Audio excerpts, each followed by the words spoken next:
Hey, Mike here. I just wanted to let you know that you can listen to Dark Poutine early and ad-free on Amazon Music, included with Prime. You're about to listen to a historical episode of Dark Poutine. After episode 149, you will find Scott is no longer with the show.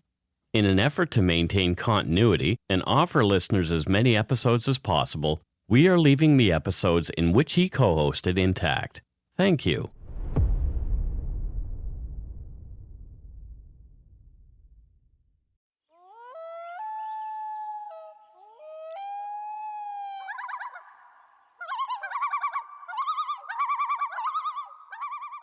Oh, those loons are so pretty. I love me some loons. Hopefully everybody had an awesome Canada Day and an amazing July 4th. Oh, that's right. Yeah. Yeah, that's America's Canada Day. Forgive us. It's true. Welcome to Dark Poutine. I'm Mike Brown, creator and host. With me, as usual, is my good friend and co-host, Scott Hemingway. Hey, everybody. It seems like just moments ago we finished that other episode. This week just flew by. I know. It feels good to be back in your presence. Oh. Yeah. I am gassy. What's new? Exactly. Dark Poutine is not for the faint of heart or squeamish, as our content contains mature themes, harsh language, and graphic descriptions of violent crimes. Listener discretion is strongly advised. We're not experts on any of the topics we present, nor are we professional journalists. We're just two regular Canadians interested in true crime and the darker side of history. Let's get to it. Grab your toque, grab yourself a double-double and an enamel bar. It's time to scarf down some Dark Poutine.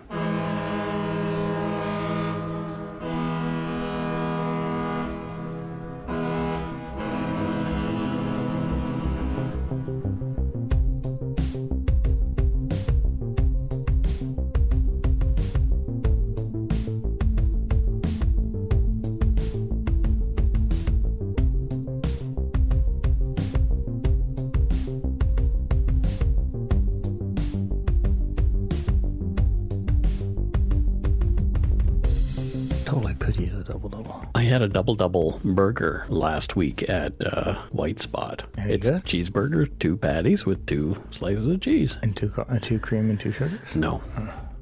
Was it good? Yes. Cool. This is episode 34 and part 2 of our first away game.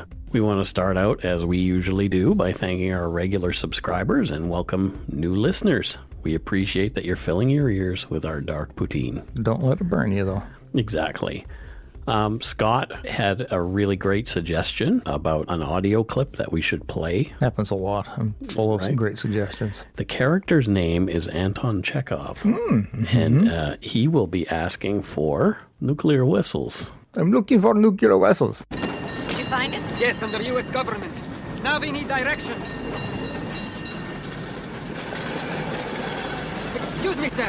Can you direct me to the naval base in Alameda? It's where they keep the nuclear vessels. Nuclear vessels. Excuse us. Oh, excuse me. We are looking for nuclear vessels. Can you tell me where the naval base is in Alameda? We're looking for Hello, we are looking for the nuclear vessels in Alameda. Could you tell me where...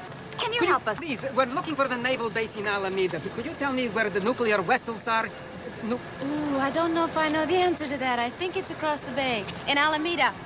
That's what I said, Alameda. I know that. But where is Alameda? So, there you have it. That movie came out in... The height of the Cold War. Yeah, very close to the end. Yeah, I think it was like 1987 or 88. So you've got a Russian walking around the United States of America asking for nuclear vessels. Nuclear whistles. Do you know where they are, the nuclear vessels? Oh, boy. That's all every time I think of Russia. I'm sorry, that's what I think of. So, yes, we are back in the USSR. Hey, look, a Beatles reference. Well done, Mike. This is part 2 of 2 in our series.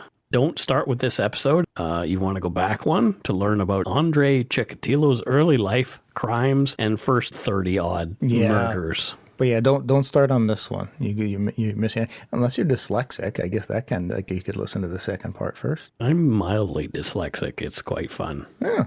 So then You can start on this episode. I see words very interesting. Yeah, you do. Many serial killers are caught long before they amass such a body count. We had to break this into two. And I mentioned last week that I really hate not spending as much time with the victims. Yep. But we will do our best. The USSR's pride and unwillingness to look at the facts of the cases as a series played a big part in making an easy hunting ground for Chikatilo. How unlike the USSR in the Cold War.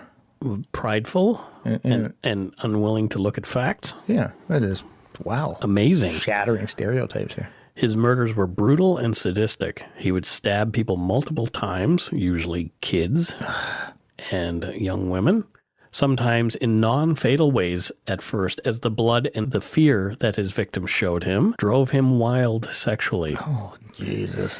He would tear his victims to pieces, love the taste of blood and human flesh. Do we have to start off this intense? Can't we, maybe talk about We started unicorns? off with nuclear vessels.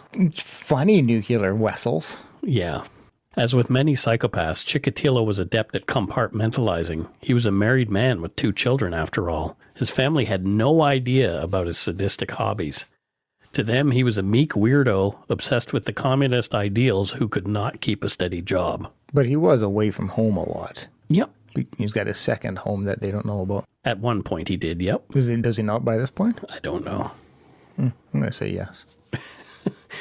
The 3 months Chikatilo spent in prison in late 1984 on theft charges, coupled with his close call at being almost caught for the murders, forced Andrei to do what he could to keep his demonic desires in check. And he did so until August of 1985, and that's when his obsession to kill overwhelmed him again, and he began hunting once more. Great. Chikatilo saw his next victim, intellectually challenged 18-year-old Natalia Poklistova, on a train near Domodedovo on August 1st. He noticed she was poorly dressed and knew he could get what he wanted if he offered her some food and a drink. Natalia and Andrei headed into the woods, where she willingly disrobed for him as he took off his pants. Later on, he stated that he just wanted to have sex with the girl. When he failed at normal intercourse, as many times before, he became enraged. Chikatilo stabbed Natalia 38 times before strangling her. Jesus. The next day, a man picking mushrooms came across her grisly remains. Oh, that's got to be a terrifying find. I can't imagine. I mean, I've come across some weird things in the woods, but nothing like that. No, you can't be prepared to stumble across No. something like that. It'll damage you.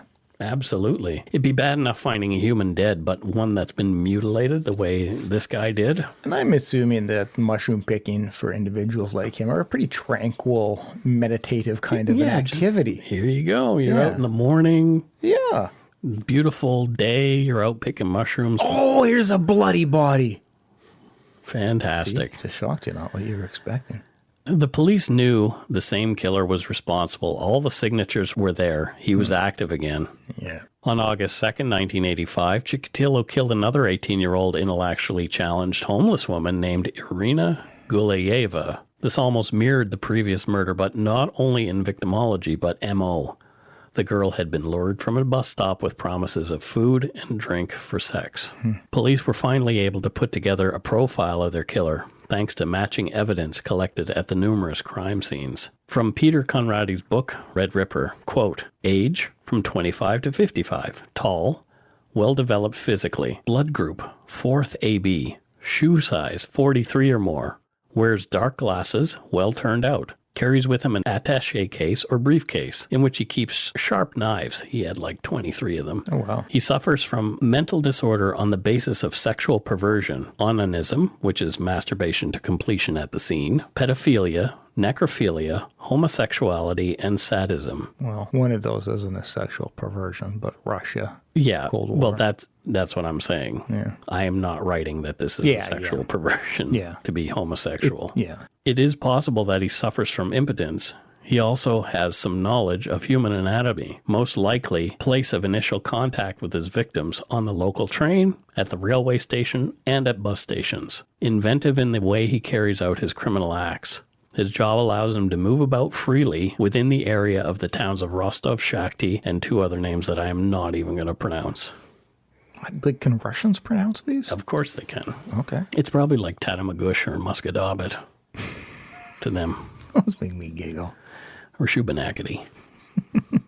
Interesting how close they were with this profile. They also started looking at the geography of the crimes. Kim Rossmo of the Vancouver Police Department used geography to help to catch Willie Pickton. Yeah. Police looked at almost 200,000 men who may fit their profile, and they started to talk to each of them. That's only a couple.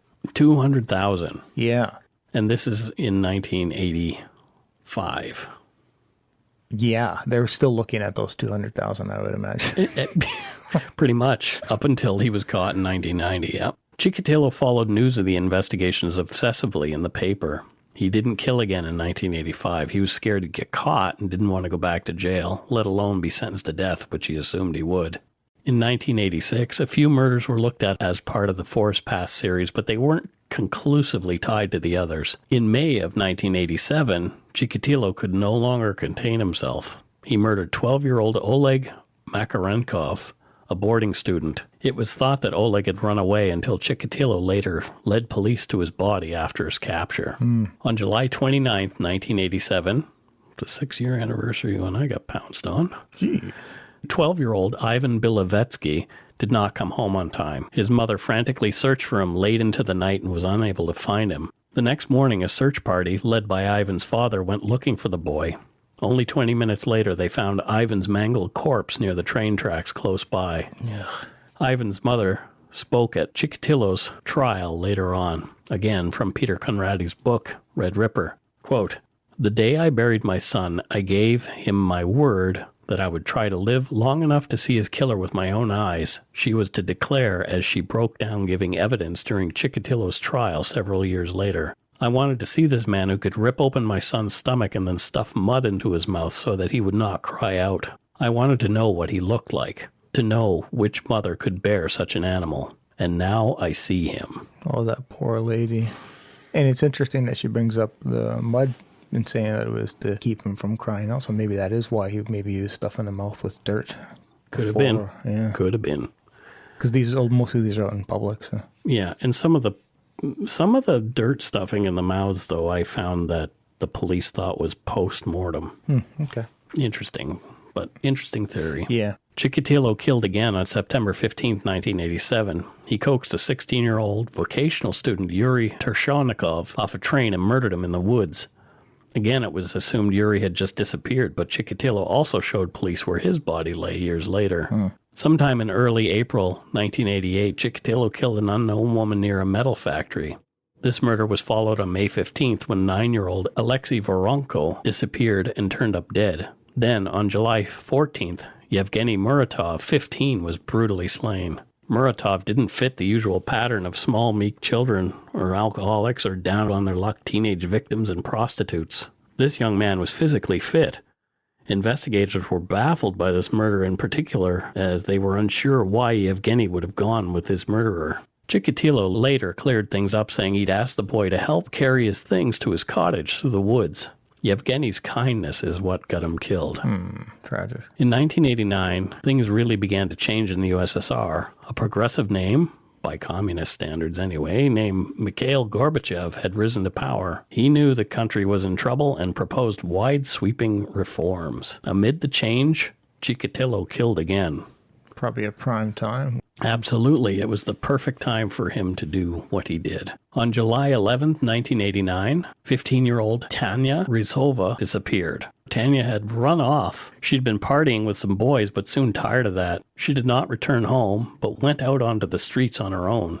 Around March 1st, 1989, she met Andrei Chikatilo. Chikatilo lured Tanya with the promise of food and drink to his daughter's state-owned apartment. It stood empty after her divorce. This is how long he's been doing it now, you know?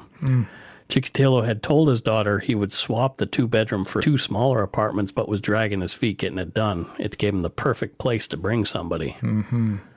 Once inside the apartment, Chikatilo pushed the girl down to the floor and attempted to have sex with her. Again, he was unable to an erection, and the girl became upset, now demanding 500 rubles and threatening to have Chikatilo killed. He saw red. Neighbors recalled having heard screams that night, but didn't know where they were coming from. Chikatilo stabbed the girl in the mouth. He achieved the pleasure he was seeking as she choked on her own blood. He's definitely got an oral thing. A lot of focus on the mouth. Yeah. Interesting. He'd only killed indoors once before, and that was his very first one, way back in 1978. This place, though, was in the middle of the city, and was nowhere near as isolated as the place he'd murdered Elena Zakotnova. He dismembered this girl, bundled up her body parts, and mopped the floor. He took the bundles out that night and stuffed them into a culvert near some train tracks. When Tanya's remains were found, cops knew the killer was back. Again, they had no leads. On the day after his 8th birthday, on May 11, 1989, Alexander Diakonov disappeared and was later found mutilated in some bushes. On June 20th, 1989, 10-year-old Alexei Moiseyev was taken by Chikatilo from a beach into the woods and butchered. On August 19th, Yelena Varga, a 19-year-old student from Hungary, followed Chikatilo into the forest near Rostov. She too was later found torn apart. Jesus. Alexei Kobotov, 10, vanished on August 28, 1989. After going to the theater, Chikatilo later led police to a shallow grave containing Alexei's remains in a Shakhty cemetery. Chikatilo had promised to show the boy his collection of horror films. Chikatilo had cut off this boy's sexual organs and bitten off his tongue. Jesus. I kind of need a break after that one. So do I. If you're looking for a smoking gun, I can absolutely guarantee you, you will not find it. In October 2001, a series of letters filled with a deadly powder called anthrax were dropped into the U.S. mail system. What started as an unprecedented case turned into an unsettling mystery. Who sent these deadly letters? And why? From Campside Media and Sony Music Entertainment, I'm Josh Dean, and this is Cover Up Season 4, The Anthrax Threat. Available now.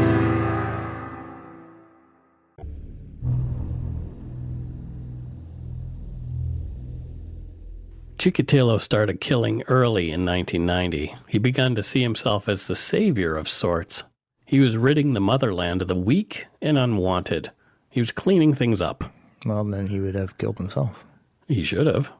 On January 14th, 1990, Chikatilo lured another horror movie fan with the same promise. Come to my cottage in the woods and watch videos. Never a yes to that. This time it was Andrei Kravchenko. He was 11. Kravchenko chatted with Chikatilo about his favorite films as they wandered into the woods to the boy's end. Oh, God. The child's emasculated corpse was found in the same woods. Wow. In March, Yaroslav Marakov, 10, was skipping school and ran into Andrei Chikatilo at a train station. The next day, his brutally mangled body was found. He was missing his tongue and genitals. Yeah, this oral fixation. Really, there's got to be. I'd love to hear from a profiler what they believe it's about. Did he have a stutter? Did he have a speech impediment? Ask Jim Clementi. Yeah. In April of 1990, Lyubov Zuyeva, an intellectually challenged 31-year-old woman, was heading to Shakhty by train. She was targeted by Chikatilo. He lured her into the woods and butchered her. She wasn't even known to be missing for months until a friend called police not having heard from her in a while. When they found her, she wasn't recognizable, and dental records had to be used to verify her identity. Yuck. On July 28, 1990, Viktor Petrov, 13, was killed in the same botanical garden as Yaro Marakov only 5 months previous. God, this guy's a monster. He literally is. I'm reading a list of these horrible murders of children. And they just keep coming. Like, the list just keeps going. Yeah. On August 14, 1990, Ivan Fomin, 11, was at a municipal beach with friends. He went into the woods to change his clothes and never came out. Good God. His father, a seasoned prison guard, led a search party for his son. Only 3 days later, Ivan's horribly mangled and emasculated body was found. He'd been ripped apart by a knife, showing at least 45 different wounds. Ivan's father fainted at the sight of his son. Oh, that poor man.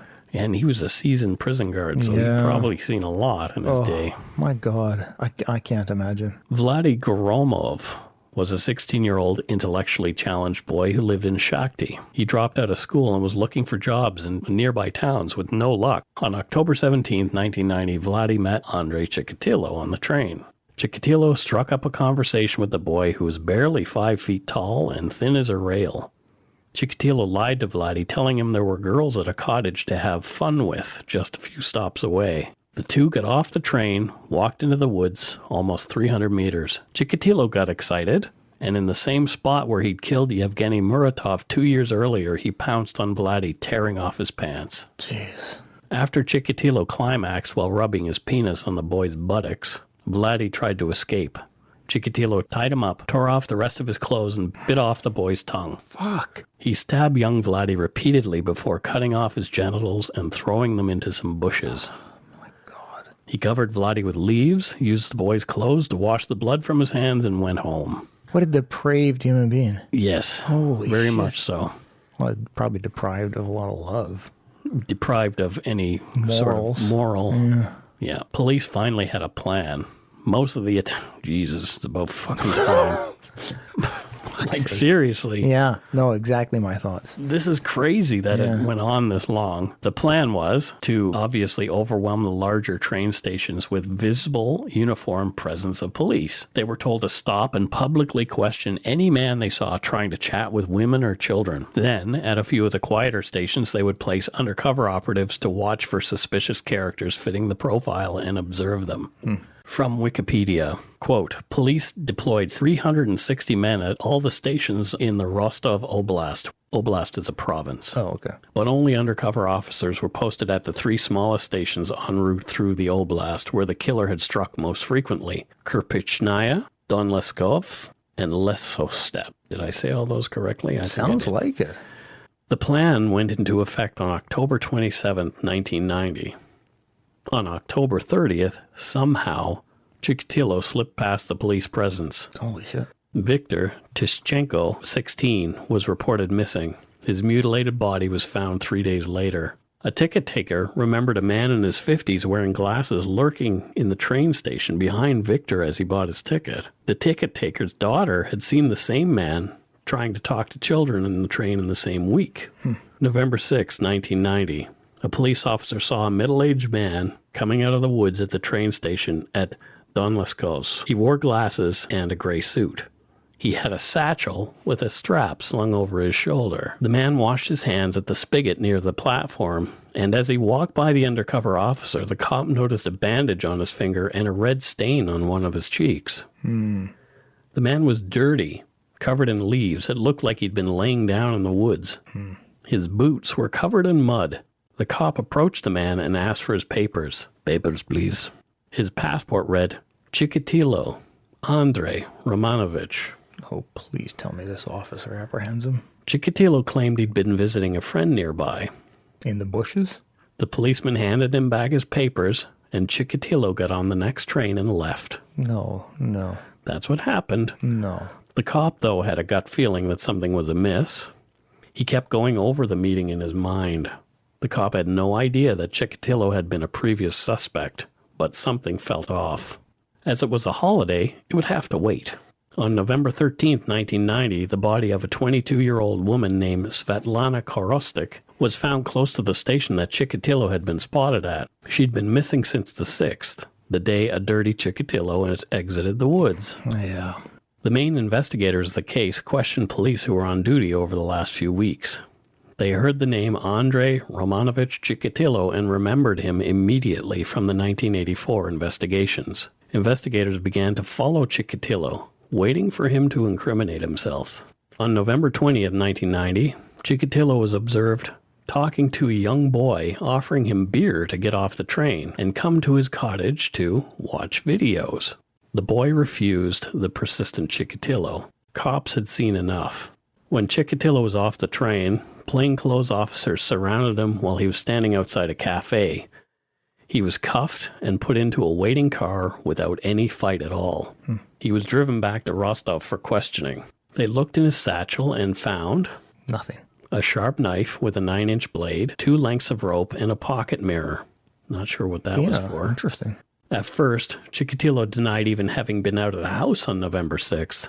It was impossible for him to have been seen at the train station. Cops knew they were in for the long haul. Chikatilo was giving them nothing. Police in Russia at the time had limited time they could detain someone without charging him. They needed him to talk. He clammed up for more than a week. But when he did talk, he wanted to talk about how he was being persecuted. They worked hard on him. He started talking about his inappropriate behavior with his former students first, but would go into no further detail, especially about any murders. A psychiatrist was brought in to talk to him, and Chikatilo finally began opening up. He began to talk about what he'd done. He was first charged with premeditated murder of 36 women and children between 1982 and 1990. He admitted to the murder of Lena Zakhodnova in 1978 as his first, and went on to claim he'd murdered a total of 56 people. Wow. He took police to find the bodies they'd not known about. Chikatilo even acted out a few of the murders on mannequins to show them what he'd done. Yeah, I think there's photos of that. Yes, I found those. Yeah. He admitted to chewing on the parts of his victims he'd removed, and then he would spit them out.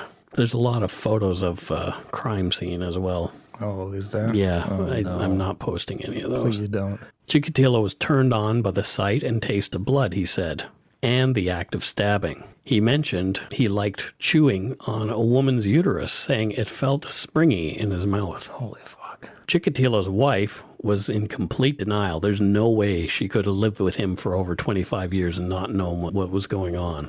Well, She he didn't did. think it was him. Yeah. Well, I can understand. She probably really didn't, Yeah. but he did.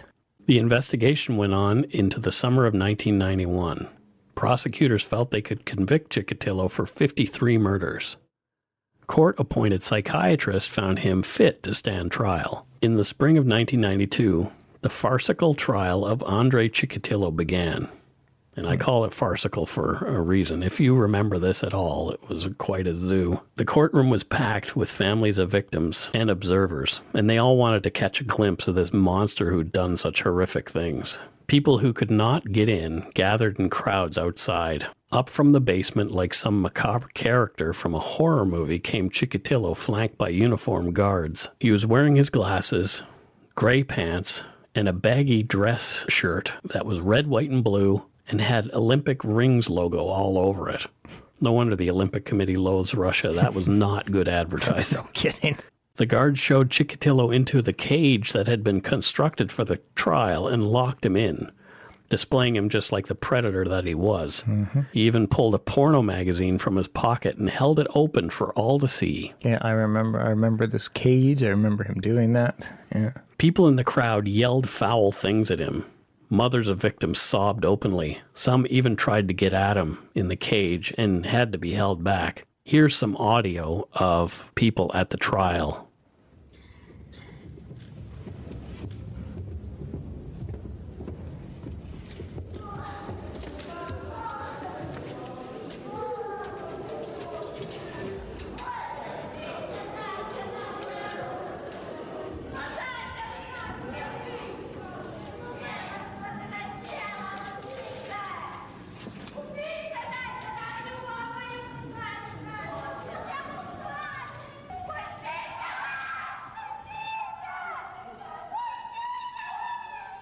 Chikatilo would yell and interrupt the trial as much as he could, probably as he knew what awaited him afterward. From Peter Conrady's book, The Red Ripper, after a particularly noisy standoff with the bench, Chikatilo stripped off all his clothes and began waving his penis at the court. Oh, I was remembering hearing "Look at this useless thing," he declared. "What do you think I could do with that?" End quote. Jesus Christ. Yuck. Everything about that is wrong. It's just, yuck. Yeah. This creepy old dude waving his dink around. Yeah. Dink. He was removed from the trial for a few days after that, returning only after promising to behave, which he didn't do. When you can't trust the serial killer? I guess not. Well, shit. Chikatilo's wife testified, saying she knew nothing about his crimes and said she never loved him anyway. I can believe that. He was dead to her. She'd married him only because he didn't drink or smoke. Well, that's some good criteria. There you go. As the trial dragged on, people just stopped coming.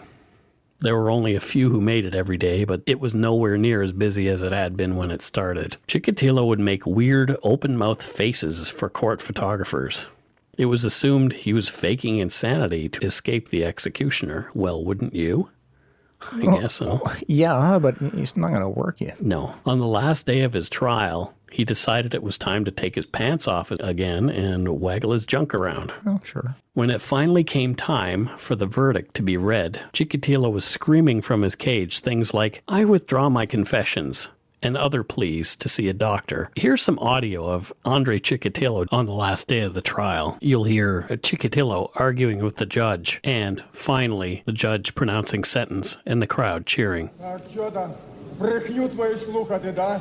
Ще 10 чоловік мені нав'язуєш. При назначении наказания Чикатило, несмотря ни на какие смягчающие вину обстоятельства, учитывая чудовищные злодеяния, что он творил, судебная коллегия не может не назначить ему единственное наказание, которое он заслуживает, исключительную меру наказания, и приговаривает его к смертной казни.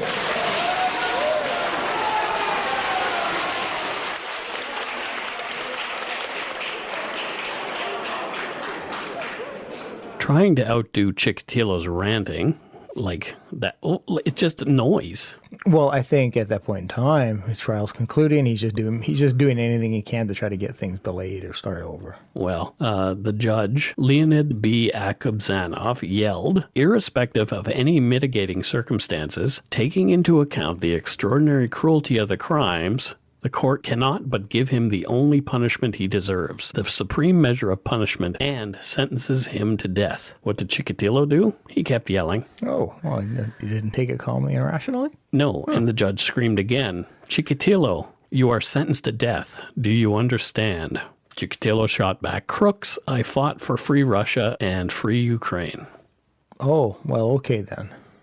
Our bad. Andrei Romanovich Chikatilo was then removed from his cage and taken back to his cell in Novocherkassk prison, where he would wait on death row for his final sentence to be carried out. Mike, I really, really do feel for you with these names. I feel for me too. You are pushing through it. It's like pushing out a poop. It really is. Oy. An odd-shaped one. An appeal to then-President Boris Yeltsin was denied, and all of Chikatilo's appeals were exhausted by January 1994. Good.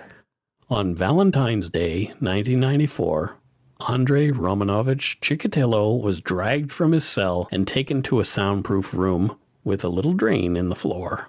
A gun was put behind his right ear, and bang. Thus ended the life of Andrei Chikatilo, the Rostov Ripper. What the fuck? They were still executing people? With just a pistol. Holy, I'm not saying it worked. I'm not saying it's any worse than like electrocuting somebody. But I didn't know they were still that's how they did it. Non-third world countries executing people. According to a few sources, Chikatilo's final words were, "Don't blow my brains out. The Japanese want them." Oh. Okay, well. Because the Japanese. Are they collecting them? I don't know. What's his logic here? He himself said he was a mistake of nature. That's a pretty big mistake. Fucking gigantic mistake. So there you go. That is the Rostov Ripper. Gee, what a piece of shit. Not a good man. No. He had zero redeeming qualities. Zero. Other than the fact, the one bit of compassion I felt for the guy was that he apparently was kind to his children early on. Okay. That was it. Well, that's good. I like many cases that we go over. I can empathize with their childhood. I can empathize with what got them to where they are, but that doesn't mean that there's any justification. I know people who have had pretty shitty childhoods, and they are not serial killers who kill 56 people. Well, that's a whole other conversation of nature versus nurture. But a traumatic childhood is a traumatic childhood no matter what you go on to commit. Like, that was a terrible fucking childhood, but what a piece of garbage. Yep. Fuck him. You know what? Shoot him in the head. They did. Yes. They blew his face off. They listened to me. Yeah. Another Russian serial killer, Alexander Pushkin, called the chessboard killer because he wanted a victim for all 64 squares of a chessboard. Oh. He claimed Chikatilo inspired his crimes. Pushkin got to 60 before he was caught in 2006. Wow. Yeah. Holy shit. But I think he was only tried or convicted on 30 of those. Yeah, I remember it was less than Chikatilo. Yeah, but he claimed he had killed 60. The monster got away with so many crimes essentially due to the pride and ideology of communism, in my opinion. The belief was that this kind of thing only happened in the West, but it wasn't until the country became more open to Western ideas that the murders were actually solved. Yeah. You know, they even had gotten some information from Japan about new DNA techniques that they just kind of pushed to the side as well. Oh, maybe that's why they wanted brains. I don't think that had anything to do with it. Yeah, whatever. No. I'm trying, man. I'm trying to put things together here, Mike.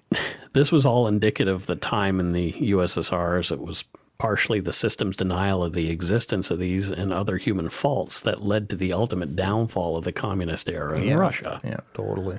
Crazy, covering such a large case, and this is why I tend to avoid them. Yeah. I don't like spending this little time. I know I've said this a few times through the podcast. But it's important to talk about. But yeah, the victims deserve way more than we gave them. Yeah.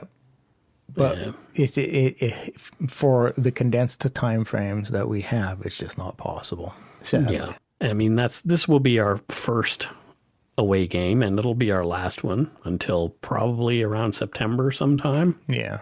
We've got some ideas about another one then.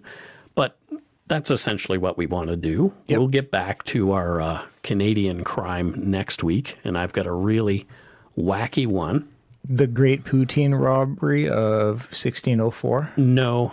No, this one is actually a case that I was going through my work notes, just deleting a bunch of notes from work because I don't work there anymore. And one of them was an idea that had come to me about this case, and it had the word bum in it. So I'm just going to leave that as a teaser. Mike, you had me at bum. That's actually my favorite word in the English language. Is it really? Bum. Oh, man. I love the word bum. Really? Oh, it just does it for me, like bum. I can't nail down a favorite word. A favorite phrase is probably douche canoe. But the captain uses. I know, but that doesn't mean I can't. Also, you were using it before I heard him use it. Oh, I've been using it in my life. Also, he probably was too, but sure. Also, twat waffle. That is a good one, but rather rude. Totally rude. Yeah. Yeah. We just talked about a man eating kids. I'm pretty sure I can get away with twat waffle. Bum. Twat. You know what word Carol really likes? Moist. Moist. And she also likes it when you pretend like you can't breathe, like you're in outer space. Yes. She really is a big fan. She's actually better with that now. Oh, is she? Yeah, she's been meditating, and she understands that there is enough air for everybody. I used to enjoy watching space movies with her. Yeah. I'd like to spend a little more time doing like a series, as I've mentioned. Mm-hmm. Look at Mike Ferguson and Mike Morford. They do a podcast called Criminology, which I really, really like. Mm-hmm. And they cover a series for each season. So, for example, season 1 was their take on the Zodiac. And season 2 was about the East Area rapist, an original Night Stalker, who was captured in the middle of this season. Just as they planned it? Yeah, just as they planned it. But they are fantastic. I met them very briefly at CrimeCon. They're great guys. They both do other podcasts as well, like True Crime All the Time. I've always been kind of fascinated by Soviet culture and architecture, not because I'm a communist, because I'm definitely not. It's just so different and alien than what we grew up with. Oh, yeah. Watching people stand in line for toilet paper. Their architecture is quite fascinating. For a while there, I was really into urban exploration. I've never done it because I'm afraid of prison. But, where you go and I've done lots of that. You go and you photograph abandoned... Malcolm and I did that. Well, Malcolm, you bad boy. Well, I was there too. Well, I had the GoPro on my head. You're a bad boy no matter what. I don't have to say it. Yeah. But Malcolm needs to hear it. But some of the most fascinating places are in Russia. Oh, for the love of Chernobyl.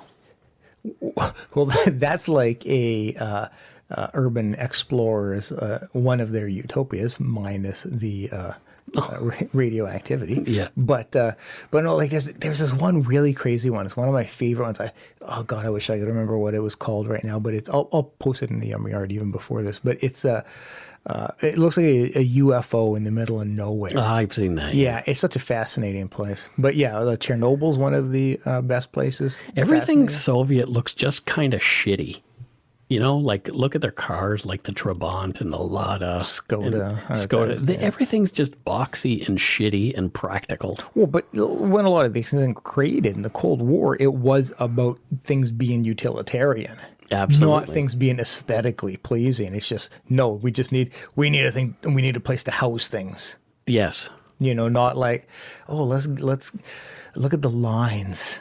Look at how the sun reflects off of this. And taking time to be more artistic about it would have been considered decadent, I think. Absolutely. And more Western, and that can't be. No. It's not utilitarian. It does not serve the people. Exactly. Yeah. But, unless it's a UFO-shaped building. So there's this really great game called Papers, Please. Have you ever played this? I don't think so. Papers, Please is cheap to buy on Steam or something like that, like wherever you can find it. It's really cheap to buy, and it's like 8-bit gaming. Okay.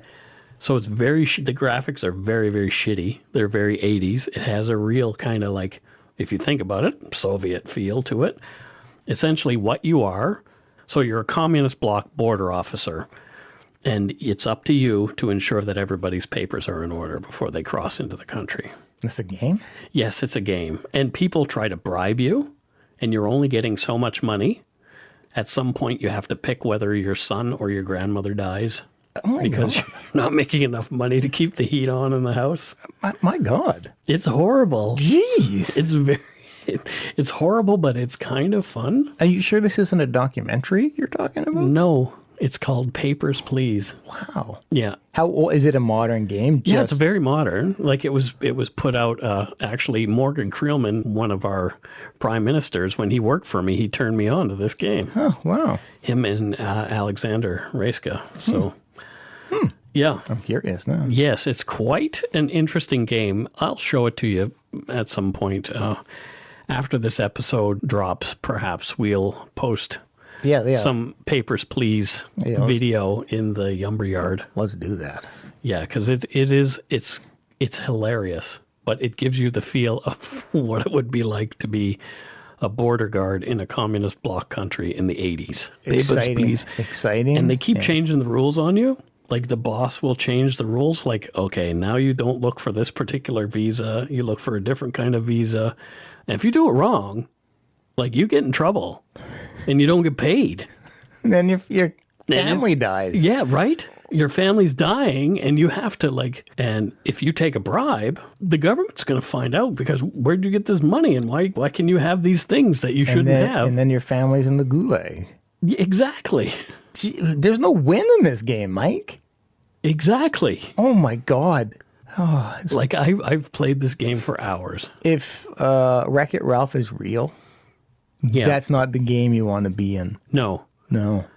Papers, Please. Okay. Papers, Please. And there's no actual talking. It's just like, whoa, whoa, whoa, whoa, whoa. And then the words print out. I gotta Google on the screen. It's terrible, but good.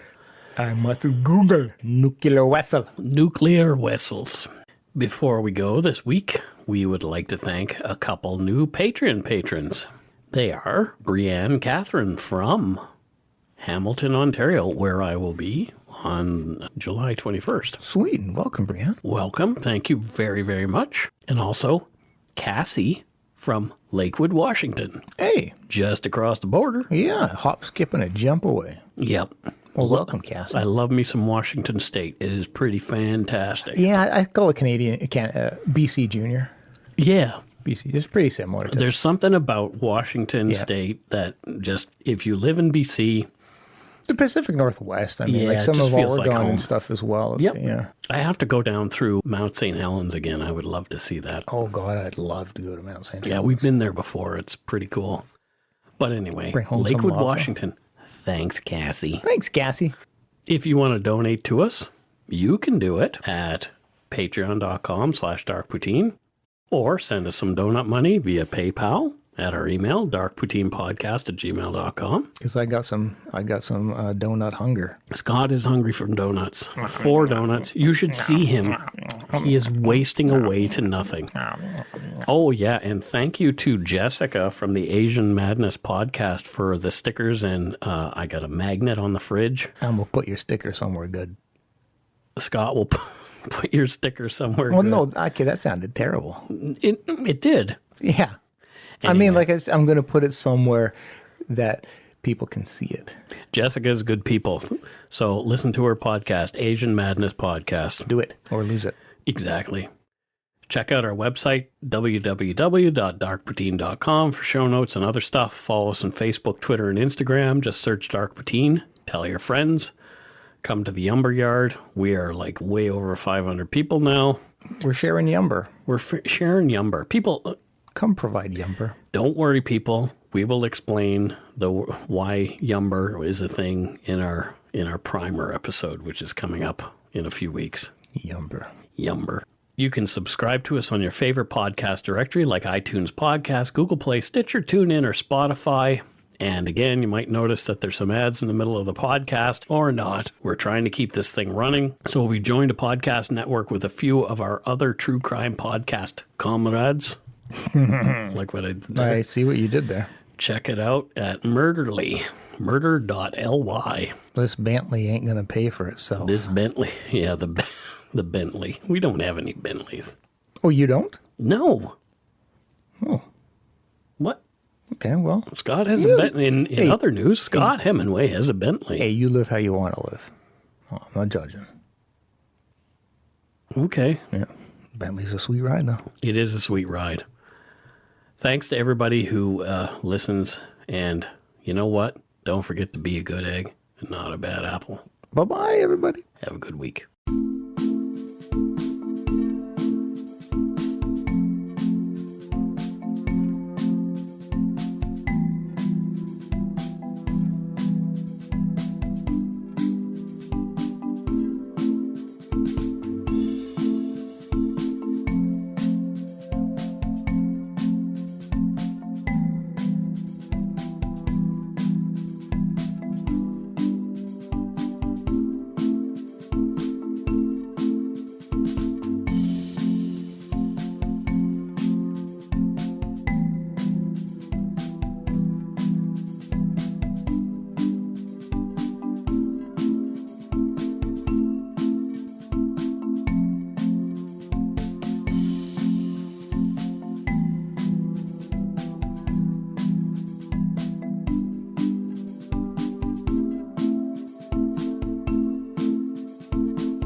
Hi, it's Shauna, and I might be a bad parent because my kids think French fries are vegetables. Hey, it's Ryan, and I might be a bad parent because I went out for wings when my wife was in the hospital after giving birth. Johnny here. I might be a bad parent because in my house, the tooth fairy gives pocket change. But we're not alone. Len emailed us and said his 6-year-old daughter's Tarzan moment going from love seat to lazy boy by curtains made him more proud than any dance recital. And Andy left his 2-year-old at the rink. All right, guys, I'm sure we're not alone. Like Andy's kid.